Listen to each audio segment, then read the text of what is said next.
Los pacientes con cirrosis hepática pueden tener una fase compensada y una fase descompensada, pero también estadios clínicos que pueden ir desde el 0 hasta el 6. Soy el Dr. Julio Santiago Marcelo, soy médico gastroenterólogo y el día de hoy les hablaré sobre esos estadios y sobre la fase compensada y descompensada en pacientes con cirrosis hepática.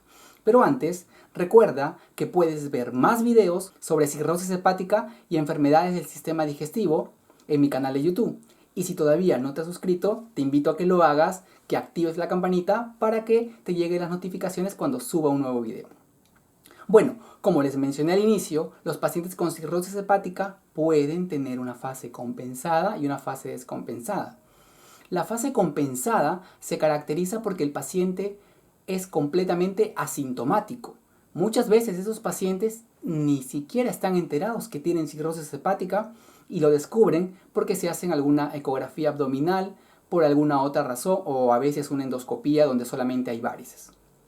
Entonces, para poder entender qué es una cirrosis hepática compensada, vamos a imaginar que tenemos un auto de color amarillo, un auto nuevo, en el cual la persona está por la ciudad, está por las calles sin ningún problema.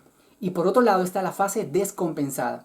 Aquí el paciente ya tuvo alguna complicación como una hemorragia por varices, ascitis, encefalopatía hepática, por ejemplo. Y para poder entenderlo, vamos a recordar el ejemplo que hemos mencionado hace unos minutos del carro amarillo nuevo que está por la ciudad. Imaginemos al carro, pero esta vez este carro se choca. Ese choque equivale a la descompensación del paciente, o sea, un episodio de sangrado, de encefalopatía, de ascitis. Eso quiere decir que el paciente pasó de una fase compensada a una fase descompensada. Y algo que hay que tener en cuenta es que si uno tiene un auto y se choca, lo lleva al taller, se puede reparar y el carro puede volver a funcionar. Pero hay que ver un pequeño detalle. En los pacientes con cirrosis hepática compensada, el auto está nuevo. No tiene ningún choque. En los pacientes con cirrosis hepática descompensada, ese auto se chocó, se reparó y puede volver a funcionar, sí, pero nunca vuelve a ser nuevo. ¿Qué quiero decir con esto?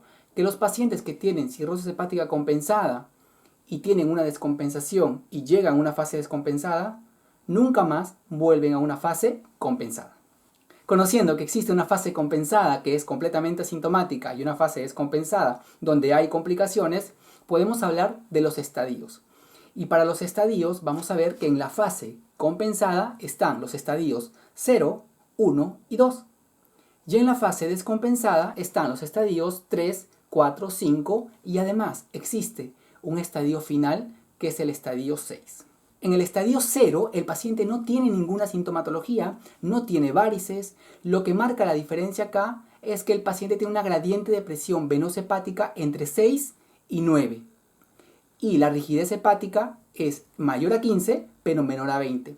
En el estadio 1 la rigidez hepática es de 20 a más y la gradiente de presión venosa hepática es de 10 o más. Esto es conocido como una hipertensión portal clínicamente significativa.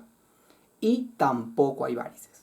En el estadio 2, los pacientes tienen las mismas características que el estadio 1, pero además tienen varices que no han sangrado. Ahora, por otro lado, en la fase descompensada tenemos al estadio 3, que se caracteriza por un sangrado. El paciente tuvo un sangrado por varices. El estadio 4 es aquel en donde el paciente tiene una descompensación distinta a un sangrado. Encefalopatía hepática, ascitis, por ejemplo. Y el estadio 5 es aquel donde el paciente tiene un segundo episodio que lo descompensa. Por ejemplo, hemorragia digestiva con ascitis. Y por último, el estadio final, que es el estadio 6, donde hay ascitis refractaria, síndrome hepatorenal, pueden haber infecciones también. Y estos fueron los estadios que se presentan en la cirrosis hepática y la diferencia entre una fase compensada y descompensada.